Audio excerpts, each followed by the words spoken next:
Hi everyone, welcome to job updates in Telugu YouTube channel. Dear friends, central government కింద పనిచేసే ministry of forest కింద పనిచేసే wild life institute of ఇండియాలో ఖాళీగా ఉన్నటువంటి అడ్మినిస్ట్రేటివ్ అసిస్టెంట్ అలాగే ప్రాజెక్ట్ అసోసియేట్ ఉద్యోగాలను భర్తీ చేయడానికి నోటిఫికేషన్ విడుదల చేయడం జరిగింది. ఈ జాబ్స్కి ఎగ్జామినేషన్ లేకుండా మనకి సెలక్షన్ అనేది చేస్తున్నారు. మరి సెలక్షన్ ప్రొసీజర్ అనేది ఏ విధంగా ఉంటుందో కూడా తెలియజేస్తాను. అయితే మనకి ఎగ్జామినేషన్ అనేది ఈ జాబ్స్కి కండక్ట్ చేయరు.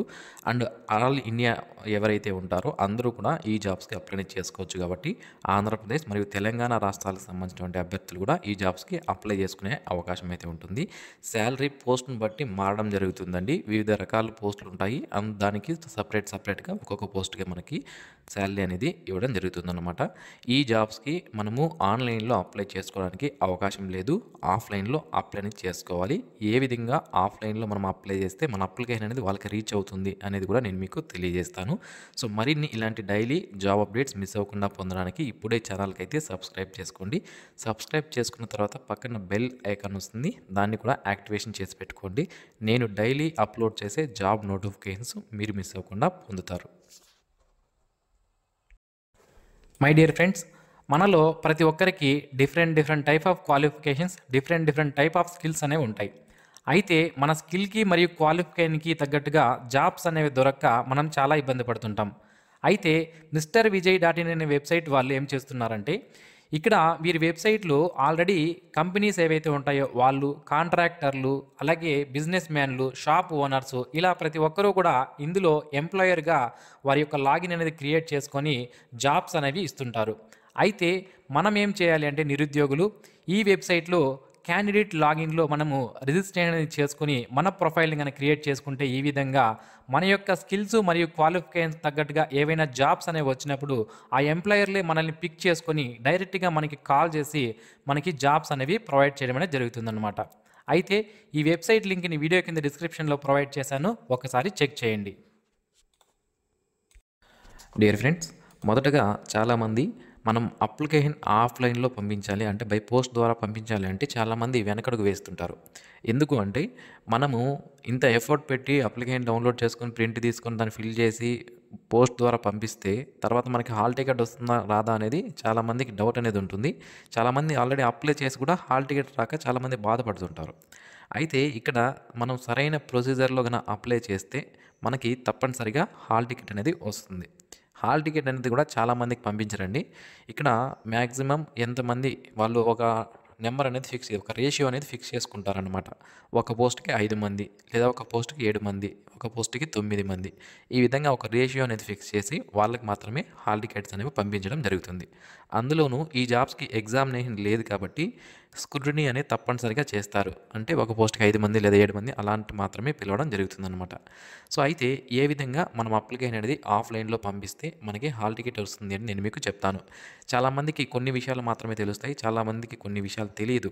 ఏ విధంగా అప్లికేషన్ చేసుకోవాలి అనేది ఫస్ట్ నేను మీకు తెలియజేస్తాను. చూడండి, అప్లికేషన్ ఫిలప్ చేసేది మ్యాక్సిమం అందరికీ వచ్చండి. ఇక్కడ మనకి అడ్వర్టైజ్మెంట్ నెంబర్ అంటున్నారు. మనకి ఈ నోటిఫికేషన్ స్టార్టింగ్లో అడ్వర్టైజ్మెంట్ నెంబర్ ఉంటుంది, అది వేసేయండి. ప్రాజెక్ట్ సీరియల్ నెంబర్ అంటున్నారు. ఇది పోస్ట్ దగ్గర మనం ఏ పోస్ట్కి అయితే అప్లై చేస్తామో అక్కడ ప్రాజెక్ట్ సీరియల్ నెంబర్ ఉంటుంది. అలాగే దాని పక్కలోనే మనకి ప్రాజెక్ట్ టైటిల్ ఏంటి అనేది కూడా ఉంటుంది, అది కూడా ఇక్కడ రాసేయండి. నెక్స్ట్ ఈ పర్సనల్ ఇన్ఫర్మేషన్ అంతా కూడా మనకు ఆల్రెడీ తెలిసిందే. మన పేరు, డేట్ ఆఫ్ బర్త్, మన కేటగిరీ ఏంటి, ఇవన్నీ కూడా మనకు తెలిసిన విషయాలే. ఇవన్నీ మీ ఈమెయిల్ ఐడి, ఫోన్ నెంబరు ఇవన్నీ కూడా వేసేయండి. ఇక్కడ అన్నీ ఫిల్ చేసిన తర్వాత ఇక్కడ లిస్ట్ అనేది ఇవ్వడం జరిగింది. ఈ డాక్యుమెంట్స్ అన్నీ మనం అటాచ్ చేసామా లేదా, అటాచ్ అంటే డాక్యుమెంట్స్ అన్నీ జిరాక్స్ కాపీస్ పెట్టామా లేదా అనేది ఒకసారి చూసుకోండి. సో ఇవన్నీ చూసుకున్న తర్వాత ఇందులో మనకి కొన్ని అప్లికేబుల్ అవ్వవు. అంటే ఫర్ ఎగ్జాంపుల్ మీరు పర్సన్ విత్ డిజేబిలిటీ అనుకోండి, అది మీకు అప్లికేబుల్ అవ్వదు. అక్కడ ఖాళీ వదిలేయకూడదు, స్ట్రైక్ అవుట్ చేయాలన్నమాట. సో ఈ విషయం తెలియక చాలామంది అప్లికేషన్లో తప్పులు చేస్తుంటారు. మనకి ఏదైనా ఒకటి అప్లికేబుల్ లేదనుకోండి, ఇక్కడ చూడండి కరెంట్ పే స్కేల్ అంటున్నారు. ఇది ఎందుకు, ఆల్రెడీ ఎవరైనా సెంట్రల్లో కానీ స్టేట్ గవర్నమెంట్లో కానీ వర్క్ చేస్తుంటే వాళ్ళు ప్రజెంట్ వాళ్ళ జీతం ఎంత తీసుకుంటున్నారు అనేది ఇక్కడ రాయాలి. సో ఇది మనకి అప్లికేబుల్ లేదు కదా అని ఇలాగే ఖాళీగా వదిలేద్దండి. మీకు అప్లికేబుల్ అంటే మీకు సంబంధం లేకపోతే ఇక్కడ ఒక అడ్డుగిర్ర అనేది పెట్టేయండి, స్ట్రైక్ అవుట్ అనేది చేయండి అన్నమాట ఈ కాలంని. సో అంతేగాని ఖాళీగా వదిలేస్తే మాత్రం మీ అప్లికేషన్ అనేది ఫస్ట్ స్టేజ్లోనే వాళ్ళు రిజెక్ట్ చేయడం జరుగుతుందన్నమాట. ఇది ఒక పాయింట్. నెక్స్ట్ సెకండ్ పాయింట్ ఏంటి అంటే, మనం అప్లికేషన్ ఫామ్తో పాటుగా డాక్యుమెంట్స్ అన్నీ కూడా జిరాక్స్ కాపీస్ అన్నీ కూడా పెడతాము. ఇక మనము ఒక విషయం మర్చిపోతాము. ఏంటి అంటే, మనము అప్లికేషన్ చేసుకున్న తర్వాత వాళ్ళు తిరిగి మనకి అప్లికేషన్ అనేది హాల్ టికెట్ అనేది పంపించాలి గదా! దానికోసం వాళ్ళు ఎక్కడ వెళ్ళి ఎన్వలప్ తీసుకొని వచ్చి దాని మీద స్టాంప్ ఏసి అవన్నీ చేయరు వాళ్ళు. వాళ్ళు జస్ట్ ఆల్రెడీ మనము ఒక ఖాళీ ఎన్వలప్ అనేది దానిపైన స్టాంప్ అంటించి, మనము ఖాళీ ఎన్వలప్ అనేది ఈ అప్లికేషన్ ఫామ్‌తో పాటుగా పెడితే, వాళ్ళు అదే ఖాళీ ఉన్నటువంటి ఎన్వలప్ ఏదైతే ఉంటుందో దాన్ని తీసుకొని దాంట్లో మన హాల్ టికెట్ పెట్టి మనకి పంపించడం జరుగుతుందనమాట. ఈ విషయం 99% మంది ఎవరికీ తెలియదు. తెలియక చాలామంది ఆఫ్‌లైన్‌లో అప్లికేషన్ చేసుకొని ఆ డబ్బును, టైంను వృధా చేసుకుంటున్నారు. కాబట్టి ఈ విషయాన్ని గమనించండి చాలామంది. ఓకే. సో, మనము మన యొక్క అప్లికేషన్ ఫామ్‌తో పాటుగా ఒక ఎన్వలప్‌లో అన్నీ పెట్టి పంపిస్తాం గదా! దాంట్లో ఒక ఖాళీ ఎన్వలప్ కూడా పంపించాలి. దానిపైన మన అడ్రస్ ఉండాలి. అండ్ స్టాంప్ కూడా అంటించి ఉండాలన్నమాట. ఓకే. సో, ఇది గుర్తుపెట్టుకోండి. ఇక నోటిఫికేషన్ సంబంధించినటువంటి వివరాల్లోకి వెళ్దాం. సో, ఇందులో మనకి చూడండి ఫ్రెండ్స్, ఇది మనకి will life institute of India నుంచి ఈ నోటిఫికేషన్ అనేది రావడం జరిగింది. ఇది ఏం చేస్తుంది will life institute of India అనేది అంటే, ఇది మన దేశవ్యాప్తంగా ఉన్నటువంటి వివిధ రీసెర్చ్‌లని చేస్తుందనమాట. దేనిపైన అంటే విల్డ్ లైఫ్ అంటే మనకి అటవీకి సంబంధించినటువంటి జంతుజాలాలు ఏవైతే ఉంటాయో, పక్షులు, జంతువులు, చెట్లు, మొక్కలు ఇలాంటి వాటిపైన అంతరించిపోతున్నటువంటివి. సో, ఇలాంటి వాటిపైన వీళ్ళు రీసెర్చ్ అనేది చేస్తూ ఉంటారు. సో, ఇందులో ఖాళీగా ఉన్నటువంటి వేరియస్ ఉద్యోగాలను భర్తీ చేయడానికి నోటిఫికేషన్ రిలీజ్ చేశారు. సో, ఇందులో చూసుకున్నట్లయితే మనకి మొదటగా ప్రాజెక్ట్ అసోసియేట్ 2 అనే వేకెన్సీస్ ఉన్నాయి. ఇక్కడ రూ. 35,000 శాలరీతో పాటుగా హౌస్ రెంట్ అలవెన్స్ అనేది కూడా మనకి ఇవ్వడం జరుగుతుంది. అప్ టు 35 ఇయర్స్ వరకు ఉన్నటువంటి అభ్యర్థులు దీనికి అప్లై చేసుకోవచ్చు. 2 ఇయర్స్ పాటు ఈ ప్రాజెక్ట్ అనేది ఉంటుంది.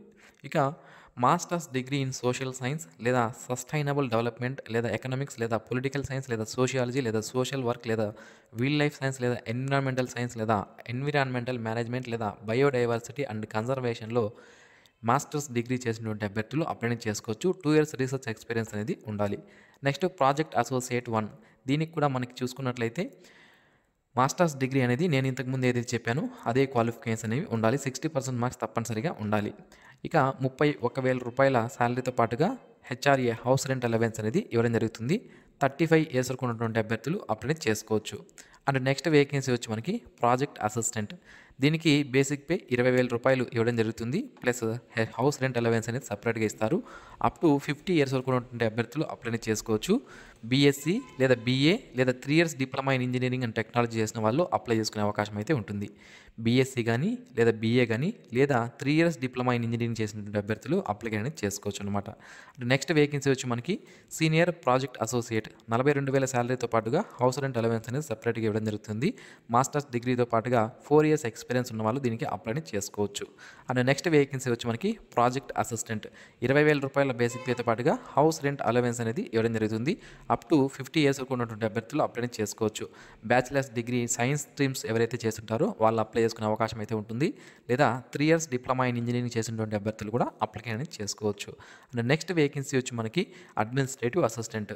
దీనికి సంబంధించి అప్ టు 50 ఇయర్స్ వరకు ఉన్నటువంటి అభ్యర్థులు అప్లై చేసుకోవచ్చు. గ్రాడ్యుయేషన్ ఇన్ ఎనీ డిసిప్లైన్ చేసి ఎంఎస్ ఆఫీస్ మరియు కంప్యూటర్ ఆపరేటర్ తెలిసినటువంటి అభ్యర్థులు, అలాగే జిరాక్స్ తీయడం తెలిసినటువంటి అభ్యర్థులు దీనికి అప్లై చేసుకునే అవకాశం అయితే ఉంటుంది. నెక్స్ట్ ప్రాజెక్ట్ సైంటిస్ట్ 2 జాబ్కి సంబంధించి 1 ఇయర్ ఎక్స్పీరియన్స్ అనేది ఈ జాబ్కి ఉండాలండి తప్పనిసరిగా. Sorry 1 year experience, 3 years experience అనేది మనకి తప్పనిసరిగా ఉండాలి. అలాగే సైన్స్ స్ట్రీమ్స్లో దాన్ని మాస్టర్స్ డిగ్రీ ఇంజనీరింగ్ చేసినటువంటి అభ్యర్థులు దీనికి అప్లై చేసుకోవచ్చు. నెక్స్ట్ ప్రాజెక్ట్ సైంటిస్ట్ 2కి సంబంధించి దీనికి కూడా సేమ్ క్వాలిఫికేషనే ఇవ్వడం జరిగింది. అండ్ ప్రాజెక్ట్ అసోసియేట్ 1కి అయితే మనకి మినిమం 60% మార్క్స్తో ఎంఎస్సీ ఇన్ జియాలజీ లేదా విల్ లైఫ్ సైన్స్ లేదా ఎన్విరాన్మెంటల్ సైన్స్ లేదా ఫారెస్ట్రీ లేదా లైఫ్ సైన్స్ లేదా బయోలాజికల్ సైన్స్లో చేసినటువంటి అభ్యర్థులు అప్లై చేసుకోవచ్చు. సో ఇక ఈ జాబ్స్కి సంబంధించి రూ. 500 అప్లికేషన్ ఫీజు అనేది పే చేయాలి. ఎవరు అంటే SC, ST, OBC, economically weaker section మరియు ఫిజికలీ హ్యాండిక్యాప్డ్ క్యాండిడేట్స్ అయితే రూ. 100 అప్లికేషన్ ఫీజు అనేది పే చేయాలి. మిగిలిన వాళ్ళందరూ రూ. 500 అప్లికేషన్ ఫీజు అనేది పే చేయాల్సి ఉంటుంది. సో ఫీజు ఎవరి పేరు పైన పే చేయాలంటే ఇక్కడ మనకి చూడండి account number, name of the bank, branch, అన్నీ కూడా ఐఎఫ్ఎస్సి కూడా అన్నీ ఇవ్వడం జరిగింది. ఈ బ్యాంకుకి ఏదైనా నేషనలైజ్డ్ బ్యాంకుకి వెళ్ళి మనము ఇక్కడ ఇచ్చినటువంటి డీటెయిల్స్ పైన మన ఫీజు అనేది పే చేయాలి. సో ఎవరెవరు ఎంత ఫీజు పే చేయాలనేది ఆల్రెడీ చెప్పాను. అయితే దీనితో పాటుగా మనం అప్లికేషన్ ఫామ్తో పాటుగా మనం ఈ ఫీజు యొక్క ఫామ్ అనేది కూడా రిసిప్ట్ కూడా పెట్టాల్సి ఉంటుందన్నమాట. సో ఇప్పుడు దీనికి ఏ విధంగా చేసుకోవాలి అనేది చెప్పాను. ఏ అడ్రస్‌కి మన యొక్క అప్లికేషన్ అనేవి పంపించాలి అంటే the nodal officer research recruitment and placement cell wildlife institute of India Chandrabani Dehradun 248001 Uttarakhand. ఈ యొక్క అడ్రస్‌కి మన యొక్క అప్లికేషన్ అవి 31 జనవరి 2025 లోపు రీచ్ అయ్యే విధంగా మనము పంపించాల్సి ఉంటుందన్నమాట. ఇక సెలక్షన్ ప్రొసీజర్ అనేది ఏ విధంగా ఉంటుంది అంటే దీనికి ఎటువంటి ఎగ్జామినేషన్ అనేది కండక్ట్ చేయరు. అయితే ఇంటర్వ్యూ అనేది కండక్ట్ చేస్తారు. మనకి ఫస్ట్ స్క్రూటినీ ఆఫ్ అప్లికేషన్ అనేది చేయడం జరుగుతుందన్నమాట. మన యొక్క అప్లికేషన్ వాళ్ళు తీసుకున్న తర్వాత మన క్వాలిఫికేషన్‌కి 25 మార్కులు అనేది ఇస్తారు. దాని తర్వాత ఏదైనా స్పెషలైజేషన్ రిలవెంట్ ప్రాజెక్ట్స్ కన్నా చేసి ఉంటే ఎక్స్పీరియన్స్ సంబంధించి ఏదైనా ఉంటే దానికి 25 మార్కులు ఇవ్వడం జరుగుతుంది. ఈ విధంగా 50 మార్కులకి సెలెక్షన్ అనేది చేస్తారు. ఇది project assistant, field assistant, lab అసిస్టెంట్‌కి సంబంధించింది. నెక్స్ట్ ప్రాజెక్ట్ అసోసియేట్‌కి కూడా సేమ్ ఈ విధంగానే ఉంటుంది. And project associate to senior project associate, principal project associate, అలాగే ప్రాజెక్ట్ సైంటిస్ట్ పోస్టులకైతే UGC, CSIR, ICAR NEET exams qualify అయినటువంటి వాళ్ళకి 5 మార్కులు ఇస్తారు. ఇక క్వాలిఫికేషన్ ఏదైతే ఉంటుందో దానికి 25 మార్కులు ఇవ్వడం జరుగుతుంది. రీసెర్చ్ లేదా వర్క్ ఎక్స్పీరియన్స్‌కి 10 మార్కులు ఇస్తారు. ఏవైనా జర్నల్స్ కానీ బుక్స్ కానీ పబ్లిష్ చేసి ఉంటే దానికి 10 మార్కులు అనేది ఇవ్వడం జరుగుతుందన్నమాట.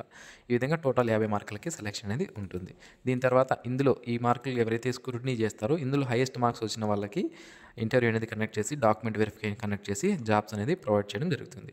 ఇవన్నీ కూడా జాబ్స్ అనేవి కాంట్రాక్చువల్ బేసిస్ పైన ఫిల్ చేస్తున్నారు. పర్మనెంట్ జాబ్స్ కాదు ఇవి.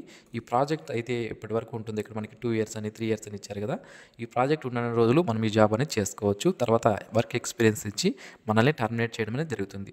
వన్స్ మీరు ఈ విల్డ్ లైఫ్ ఇన్స్టిట్యూట్ ఆఫ్ ఇండియాలో కానీ జాయిన్ అయితే అక్కడ ఉన్నటువంటి వివిధ పరిచయాల ద్వారా మనం ఇతర జాబ్స్ కూడా చూసుకునే అవకాశం అయితే ఉంటుంది. ఈ వీడియో మీకు నచ్చినట్లయితే లైక్ చేయండి, మీ ఫ్రెండ్స్కి షేర్ చేయండి. Thanks for watching this video. Have a nice day friends.